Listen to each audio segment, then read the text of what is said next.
বিয়ের পরে হাজবেন্ডের তার বউয়ের প্রতি ভালোবাসা কমে যায় কেন? এই প্রশ্নের উত্তর দিলে ঘরে ঘরে আগুন লেগে যাবে।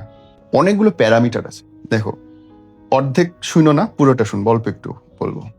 বিয়ের পরে হাজবেন্ডদের বউয়ের প্রতি ভালোবাসা কমার প্রথম কারণ হচ্ছে জবান। একটা ছেলে মানুষ সবচেয়ে অপছন্দ করে হচ্ছে কথা বলতে, কথা শুনতে। আর সেই জায়গায় তোমাদের মহান কৃতিত্ব আছে। একবার অটোমেটিক মেশিন চালাই দিবে, 72 ঘন্টা নন স্টপ সার্ভিস দেবে, কোনো চার্জ দেওয়া লাগবে না, মোবাইল কথা কুইক থাকবে। নাম্বার 2, খোঁচা দেওয়া, রেফারেন্স টানা। এটা সাবক্লজ। অমুক তারিখে এই হয়েছিল, অমুক তারিখে এই হয়েছিল, এইটার পরে তুমি এইটা করছিলে, ওর পরে এই হয়েছিল। এই যে তুমি যতগুলো রেফারেন্স টানবা, তুমি প্রতিটা পুরনো কথা টানবা, মানে তোমার হাজবেন্ড প্রত্যেকবার নিজেকে সংকুচিত করবে। রে, এই মহিলার সামনে তো কিছু বলা যাবে না, এই মহিলার সামনে তো কিছু করা যাবে না, এই মহিলার সাথে তো নিজের প্রকাশ করা যাবে না। বুঝতে পারছো তো? সে সংকুচিত করবে। সে তোমার কাছে শিল্ড বানাবে, ওই ঝিনুকের মতো একটা একটা করে শিল্ড বের করবে। যত শিল্ড হবে তত বেশি হিল হওয়ার সম্ভাবনা কমে যাবে, তত তুমি তার লাভ কম পাইতে শুরু করবা। এবার আসো উল্টো দিক থেকে। উল্টো দিক থেকে বিয়ের আগের সিচুয়েশন তো বিয়ের পরে থাকে না। ঘর ভাড়া দিতে হয়, ম্যান, অনেক কষ্ট। জামা, জুতো, কাপড়, বাচ্চা কাচ্চা, খাবার, রিক্সা ভাড়া, অটো ভাড়া সব বেশি। তো প্রচুর পরিমাণে টেনশনের মধ্যে থাকে, যেটা বয়ফ্রেন্ডে থাকে না। বয়ফ্রেন্ড আসবে, 2 টাকার বাদাম খাওয়াবে, চলে যাবে। বিয়ের পরে 2 টাকার বাদাম দিয়ে চলে না।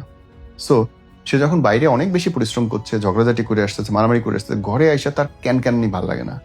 ঘরে যদি বউ রিসিভ করতে সুন্দর করে, যেটা আমাদের দেশের মেয়েরা 99% পারে না, তারা এত বেশি উত্তেজিত হয়ে থাকে নানান জিনিস নিয়ে, আসার সাথে সাথে বোমার মতো বাস্ট করে এবং ভালোবাসাটা টাস করে নাই হয়ে যায়। অ্যান্ড ফাইনাল থিং ইজ, মানো না মানো, শারীরিক সৌন্দর্য ম্যাটার। আমি বলছি না যে বাচ্চা নেওয়ার পরে মুটিয়ে যাবে এবং সেটা খারাপ। এটা অবশ্যই ঠিক আছে, এটা জায়েজ আছে। কিন্তু এইটাও জায়েজ আছে তোমার হাজবেন্ডের কাছে যেন তুমি গার্লফ্রেন্ডের ইমেজেই থাকো।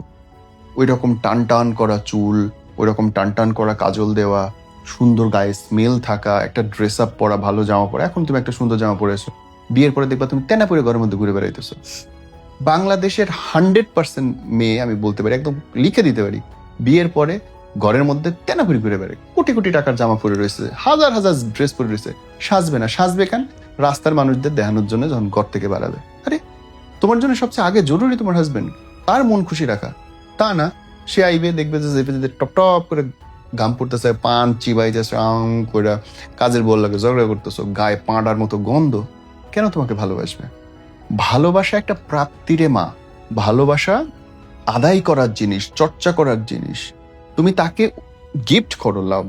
দেখো না বিনিময়ে সে কি দেয়। আর আমি কিছু দিব না, আশা করবো যে আমাকে রাজরানীর মতো রাখো। কাজের বেটির মতো থাকলে রাজরানীর মতো ট্রিটমেন্ট পাওয়া যায় না। মাথায় ঢুকায় নাও।